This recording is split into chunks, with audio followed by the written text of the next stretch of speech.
你把他们两个捆在库房内一同烧死，原本是打算伪造一个误动火烛。是啊，把他们俩都解决了，麻烦事就一并都没了。不过现在也不差，我再杀一次不就得了？住手！干嘛？你现在再动手，意义可就完全都不一样了。有什么不一样？如今大火烧了价格库，他们却死在了外边，这不明摆着告诉别人此事有蹊跷吗？我有办法让尸体完全消失。只要帅家模的尸体不在库房内，刘巡案他就一定会起疑心。那我把他们俩杀了，再放回去不就得了？这个法子好啊！外面那么多救火的人，我们可以神不知鬼不觉地把他们两个的尸体给运回去。没错。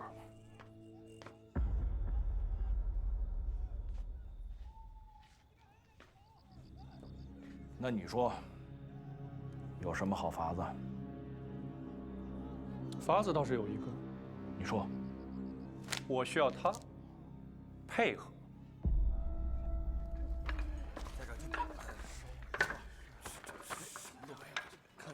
刘巡案，刚才我们都翻检过了，废墟里只有大量纸灰与残余木架，并无任何尸首。吴飞龙这个蠢货，王知县无忧，我都已经安排好了。你们两位昨天离开的时候，是帅家墨主动要求留下的？正是，我们换他吃饭，他没走，还在那里发呆呢。案图的纸上都是空白的，我们还问他进度要怎么办，他也没回答。二位先生，之后还有谁见过帅家墨？应该就是库房那个老厉吧。王知县，啊，去，把那老张给我带上来。每天日落的时候，架锅库就要落锁。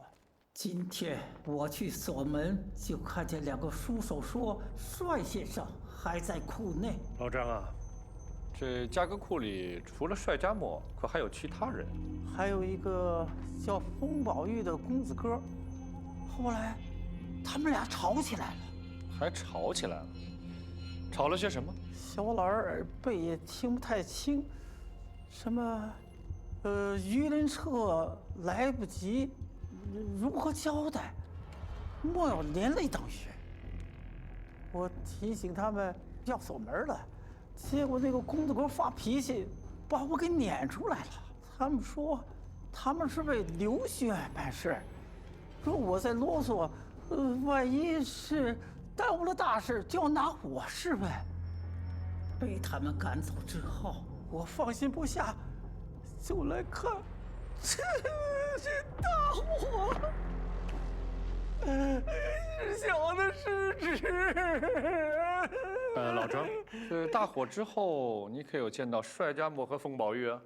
小的委实是不知道。刘雪，这个帅家墨呢，承诺说会找出人丁四捐水的真相，但却陷入了麻烦，只得一张白纸。而这个风宝玉呢，他是用了所有的身家做保，来赌帅家墨会赢。但是他发现帅家墨的进展不大，甚是着急，便来到了价格库，催促帅家墨连夜查卷。于是，便跟他发生了一场争执。此乃是二人在互相推诿埋怨。你说的似乎跟看到真景一样，莫非你也在现场？我是诸葛村人，刘巡案和几位之前的这个酒宴呢，就是我置办的。我也一直在左近后着，不曾离开。莫说废话，快说正题。那之后的事情我也不知道是怎么样子，有可能是两个人因为吵架，误碰到了火烛，才酿成了这场泼天大祸。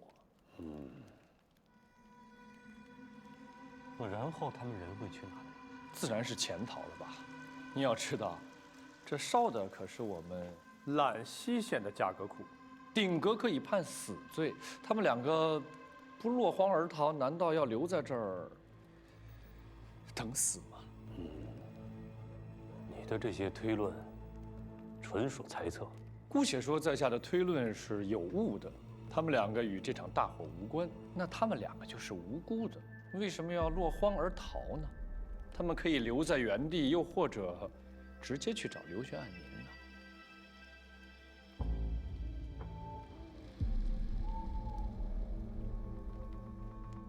恐怕这刘玄可还有什么意见呀？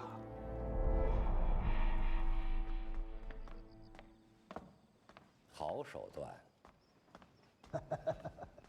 范老，信不如命。仓促之间，编排了这么一出好戏，连我都快信了。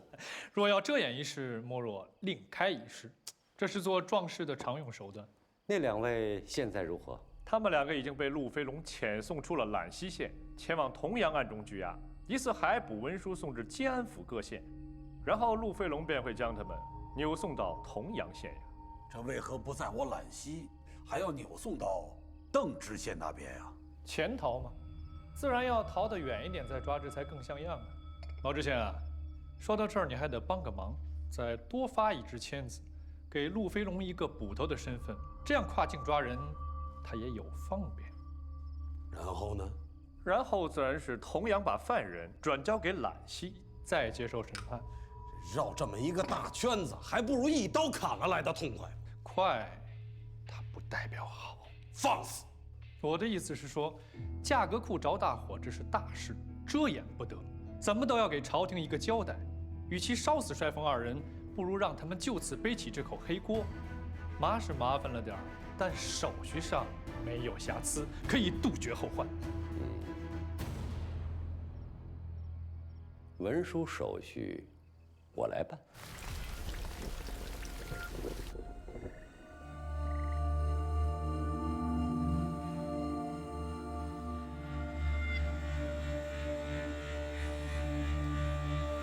大哥啊，你说连夜把这两个家伙运这么远，不杀也不放，图个什么呀？做事做事，问那么多干嘛呀？等我大哥过来，你按大哥的吩咐做事儿就行了。看咱们这个的，不是少说话。来来来，吃吧吃吧。我这儿在哪儿啊？想想办法，把绳子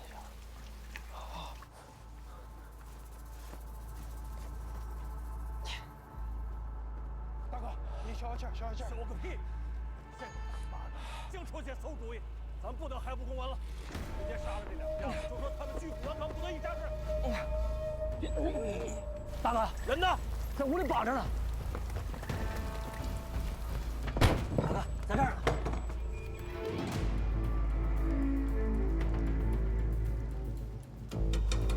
人呢？人呢？啊！追！哎！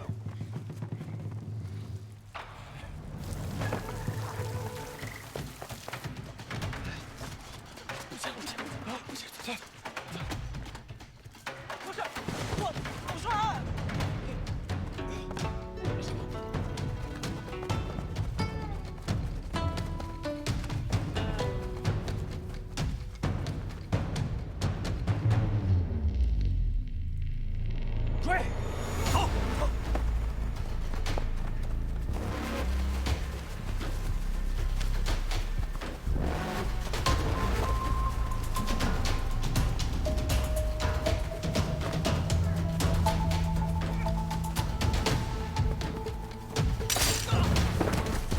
宝玉！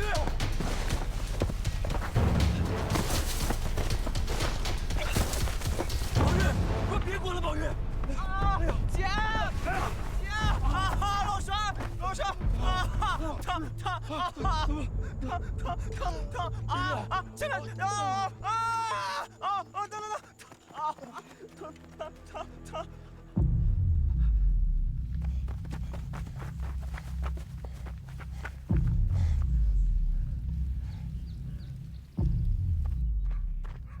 有没有看到？小芝，你们不是在仁华讨生活吗？怎么跑到同阳山里来了？你们来干什么？你别害怕，咱们的账已经清了，今天不是来找你们的。我问你，刚才有两个书生模样的人从这里经过，你们可曾看到啊？看到了，他们下山去了。走。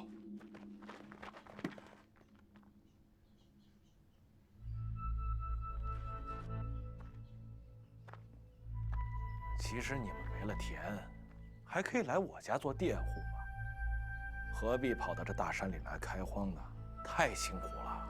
这个就不用你操心了，我宁可自己给自己干。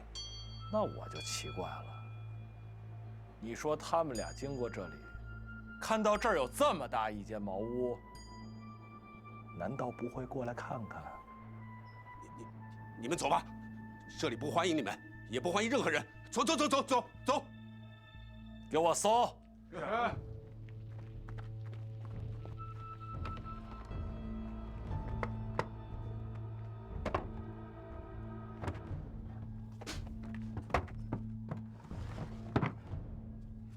大哥，这里有个地窖。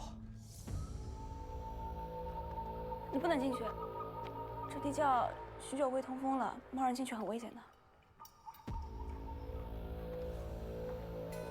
起开！我来。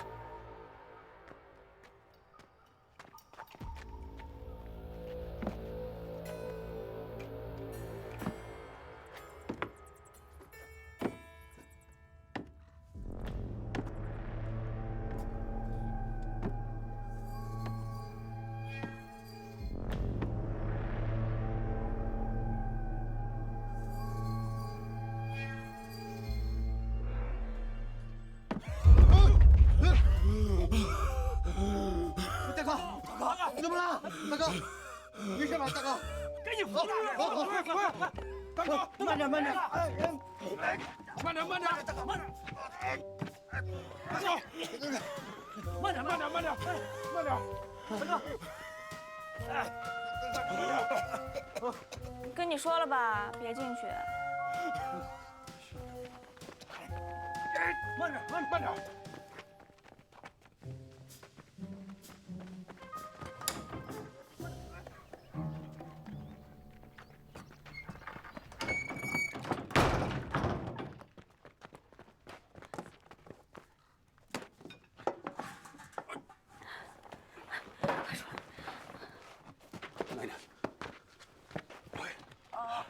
慢点。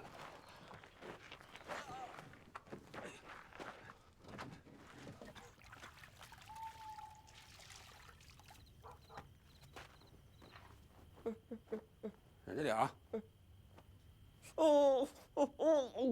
你们到底为什么被路飞龙追啊？我们是去揽溪茶。疼！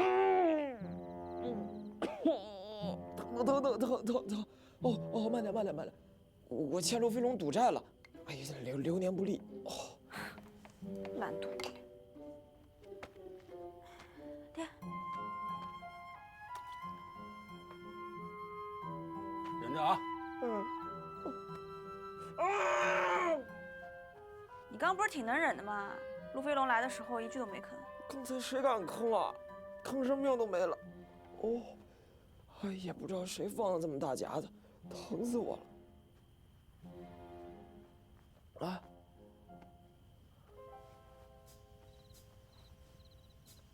是你们？是我们呀。那放在身上可以夹个野兔、野猪，好歹能吃顿肉。谁知道你往那儿跑啊？那是你们夹上我的腿，得给我请个郎中吧。我们可没有钱请郎中啊。如果你不嫌弃的话，就在我这儿养伤，我和小芝再去采点草药。爹，我们家那点粮食可能不够那么多人吃。哎，我有钱啊！你可以在我这儿养伤，若是想治好的话，就要到同阳县城去了。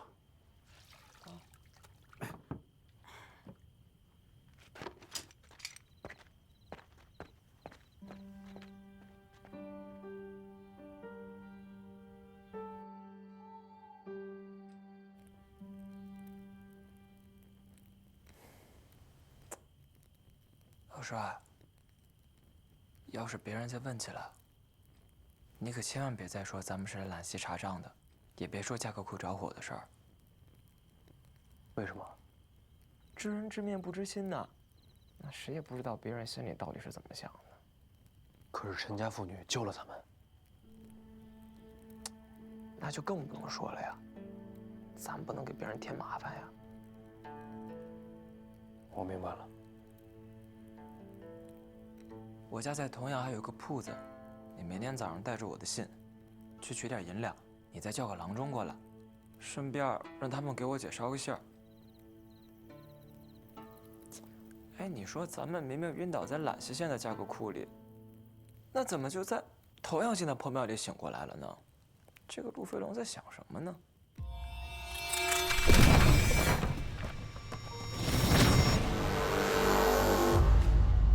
爹，3530是什么意思？记住这个数字，爹一生的功过都在这里了。老师，老师，你想什么呢？记得我跟你说过的那本书吗？我想起它的名字了，叫《思捐全书》。在书的第一页也写了3530。为何我爹也曾经查过？这场大火让我确定人丁思捐税与我爹之间也有关系。思捐全书里面到底写了什么呢？还有，我想起我爹娘的样子了。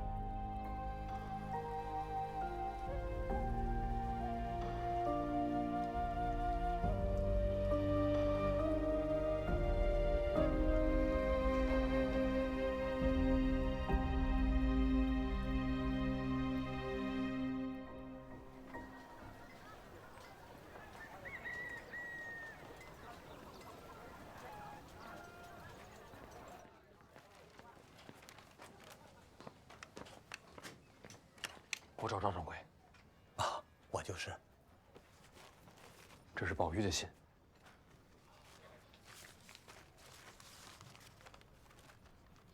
你稍等，我这就去给人请郎中。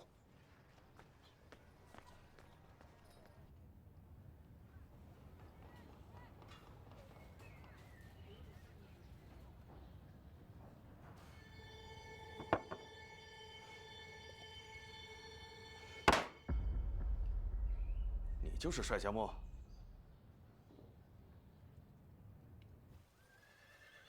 启禀知县老爷，补班抓到一个通缉犯人，交刑房处理便是，不要来打扰我。这个人是兰溪县要抓的那个，名字叫做帅家墨。帅家墨，带上来。是。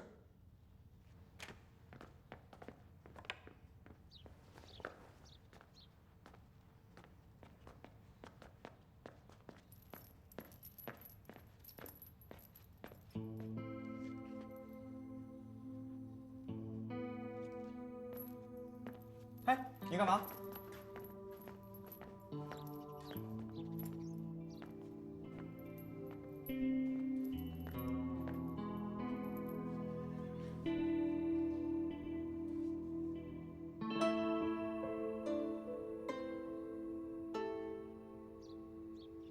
你算错了。你知道我在算什么？这是商工体，你在计算粮仓的仓储能力，这是要算存粮几何。没错，东阳县的税赋迫在眉睫，想要从容调度，必须要掌握粮仓的储存能力。这儿的粮仓是一个圆柱形，得用元宝之数。所谓舟字相乘，以高乘之12而已。但是在粮仓的顶部有一个伞盖，这一块不知如何推算的准确。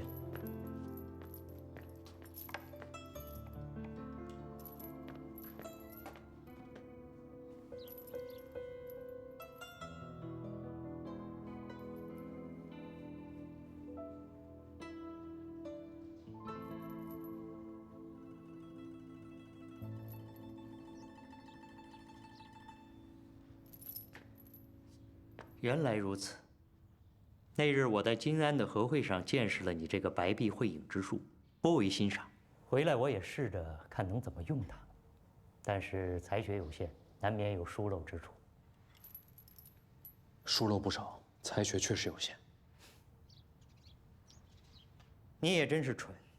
既然本官在通缉你跟风宝玉，本官又怎么会不在封家铺子设下眼线呢？宝玉在山中养伤，我是一个人来的。说吧，你到底犯了什么事情，竟然要揽西县连夜发来文书海捕？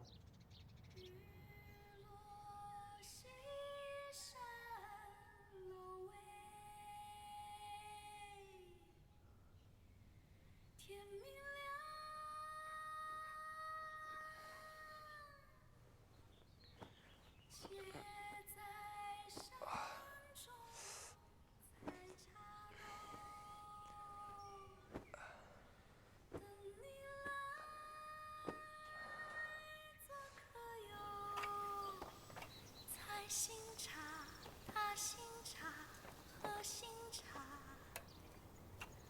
歌声听街唱说采茶歌。今天，疼！哎，你刚才唱的那个歌很好听，能不能再唱一遍呀？我又不是卖唱的，你说唱就唱啊。忍忍啊。疼！我轻点，男子汉大丈夫，喊什么疼呀？那不疼喊疼是矫情，我这真疼，喊疼这叫坦诚，好吧？行，废话这么多，看来情况还不太严重。好了，等你的同伴请了郎中回来，到时候再看看有什么更好的药。这么说，价格库是被陆飞龙烧的。你们也是被他绑架的。是的，这个毛盘凤，人丁思娟这事儿应该堂堂正正的去官面上辩驳，这种宵小行径实在是过分，倒显得心虚羸弱。所以你会放了我？本官不能放了你，因为我们金安八县是有攻守盟约的，我若将你放了，岂不是自掘坟墓吗？为什么？一个人想做的事情跟他要做的事情是不一样的。我很希望能够从算学的角度跟你堂堂正正的去讨论人丁思娟税，但是我不能，因为人丁思娟与我同阳县不利。即使你说的再有道理，我也要极力去反对。我们也许能成为朋友，但不是现在。听不懂。听不懂。本官就是因为你听不懂，所以才能向你倒苦水。我在上任之前也是满怀壮志，我觉得自己是一县之长、百里之侯，可以尽情的施展拳脚，匡济天下。可当你真正坐到了这把椅子上，你才知道，就是把这一县管好都要殚精竭虑的。你就拿我身边做事的这班小吏来讲，人家的职位是世代传承，而我呢，就是一个流官，我既要倚重，又要提防，我稍微一个拿捏不准，便是身败名裂之局。我还是不懂，要不你在墙上给我画出来。你是不会懂的。总之，本官不会把你放走，我只会按照正规的程序把你收监移交。若旁人问起来，我也只能昧着良心说我对陆飞龙的事情全然不知。可我已经跟你说了，你又怎会不知？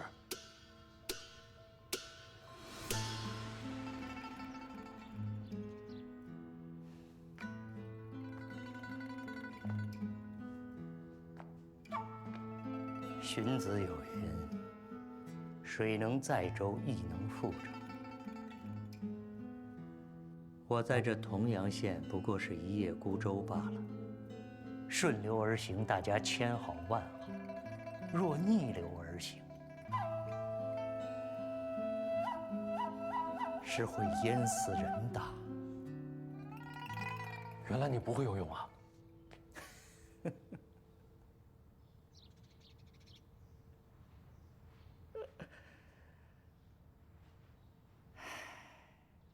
我若像你心思这般单纯，该有多好！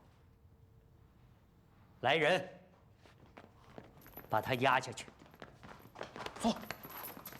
走。你想不想知道人丁丝绢的真相？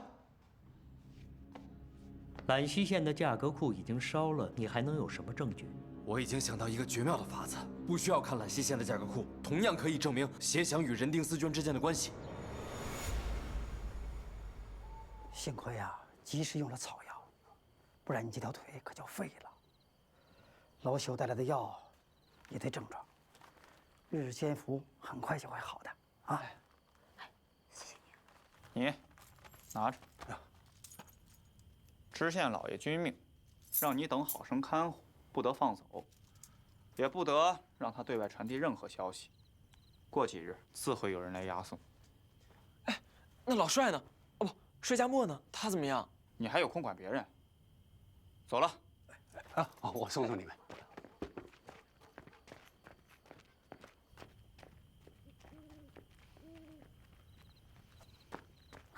完了，你居然是逃犯，还敢瞒着我们！我当时就不应该让老帅一个人去，他就是一个蒜呆子，怎么可能完成得了？你也别太担心了，你知县既然派郎中来照顾你，还留了钱，说明你那个朋友也没什么大事，你安心养伤吧。不行，我得去同样。你干什么？你干哎！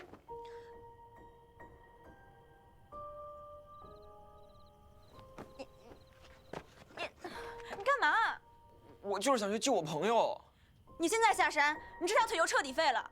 你现在最该做的就是把你的伤养好了。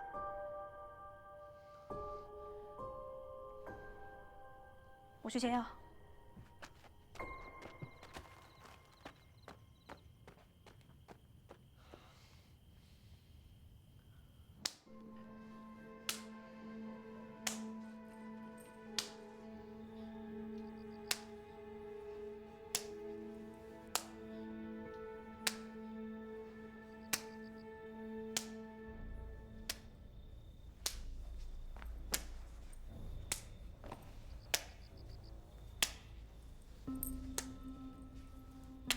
飞龙，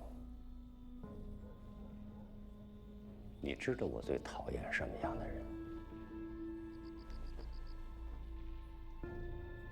你跟了我多久了？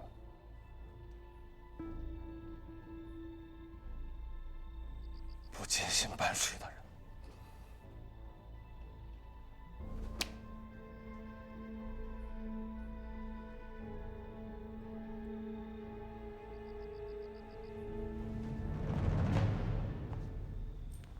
范老，邓知县刚刚寄来了牌票，说帅风二人已被擒拿一个，另一个也将很快到案。邓知县果然是自己人，办事不妥当。这次我亲自去见，绝不误事。范老，我这就准备一下，只要他们两个押解回来，立马开审，定把罪名敲得实实。不必，早该一刀斩之。也就不会生出这么多事端了。我给过你机会，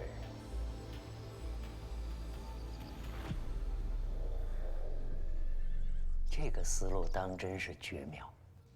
从徭役反向推算至税赋，可谓独辟蹊径，一叶而知秋。当日辩论时，你意图从缴费驳斥我，这才给了我灵感。那我还真是荣幸。不过你这个算法，说来简单，具体核算可是个水磨功夫。你想想看，需要一个县一个县的去计算，然后再归并统除，挺繁琐的。不难，交给我来算，很快就能算完。你可真是个算呆子，既然一点也不设防，你就不怕我提前知道思路，事先做好准备？哎，你若是有比这更合理的算法，拿出来一起讨论，那不更有趣吗？帅家墨，你听我一句劝，这人丁丝绢税的变革关键，从来就不是一个算法问题，是一个利益问题。什么意思？没有人会跟你算这些细节，斗的是心计，要的是好处。就算是本官，也只能私下里跟你聊聊这些。到了官面上，你说的再对，我是不会认的。你也说了我的算法是对的，为何不认？对的，你知不知道？赋役黄册虽然是记录一地人口增减的正理，可它早就沦为废纸一本了，里面的数字都是虚的，敷衍朝廷罢了。你用赋役黄册去推算，绝算不出正确的结果。那晋安府如何征调民夫？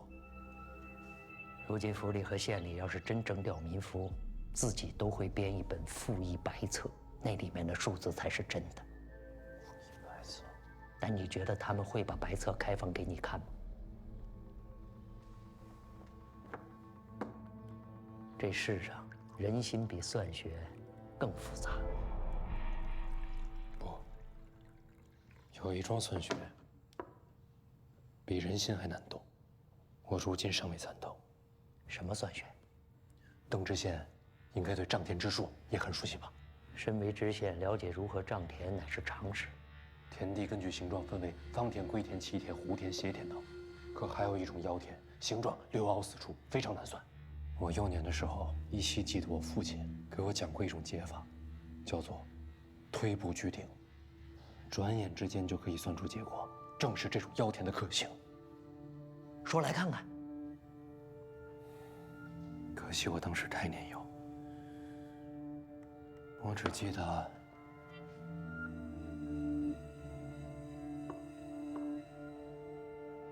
要先以经纬推步，再算腰田各处的顶点。只可惜我记不得了。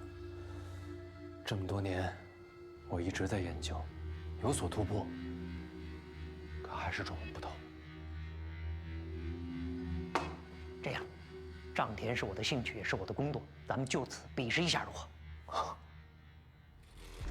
这是同阳最有名的一块腰田，怎么样？开始吧。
再不吃面要坨了。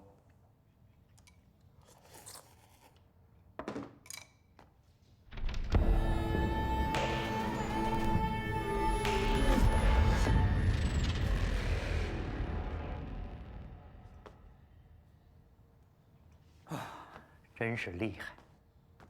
我只是算得快，但你看我用的算法和你是一样的，要是用上推步据顶之术，还能再快1倍。仁华县这个地方山多，这种腰田到处都是。用现在的方法太耽误人工和时间。如果你那个推步据顶之术真的要能在瞬间算出面积，那真是利国利民的大好事。只可惜啊，我怎么也推算不出来。看来恐怕只有《四捐全书》中才有所记载了。《四捐全书》是我父亲写的一本书，里面记载了很多内容，可我想不起来了，只记得3530这个数字在里面反复出现。3530，人丁四捐税。难道你就因为这个数字掀动的人丁四捐案？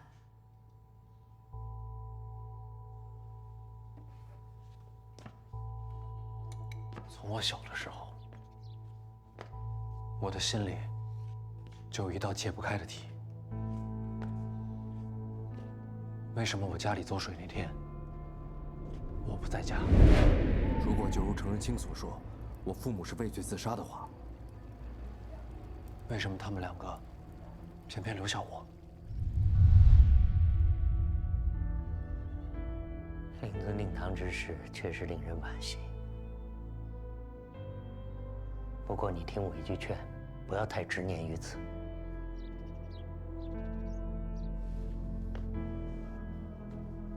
人丁思捐税这事儿，你我乃是敌手。不过像你这般赤子之心之人，确实是不多见了。本官非常钦佩。只是我到任不过2年，对之前的事情都不太清楚。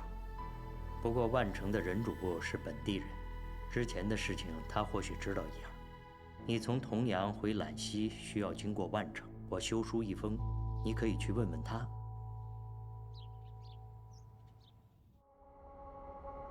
遮住我眼睛，却如此近，无意识心，赋予你使命，是非纠缠，总能寻踪影。谁能看得清？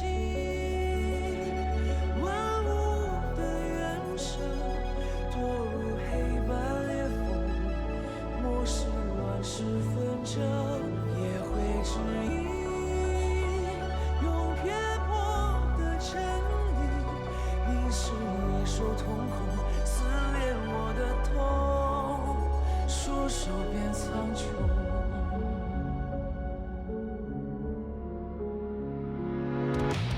不转一颗心，平庸执迷。穿过这恐惧，灵魂躯体生于天归于地，就像这回传奇，不被传记，就算死有换季，不熟悉的传奇的河，就算10年500个泛黄的报表黄色，又会颠到那天也许又被转移了，可以去可以体谅。先被惊吓，狂日之下还无限剂量，运气并驾，64年反复不下60次，新人员9日4，思路决绝。谁能看得清万物的原生？心如千声浮语，幻化日月长空，也会指引，用偏颇的真理，凝视野兽瞳孔，撕裂我的痛，束手变苍穹，为世界重生。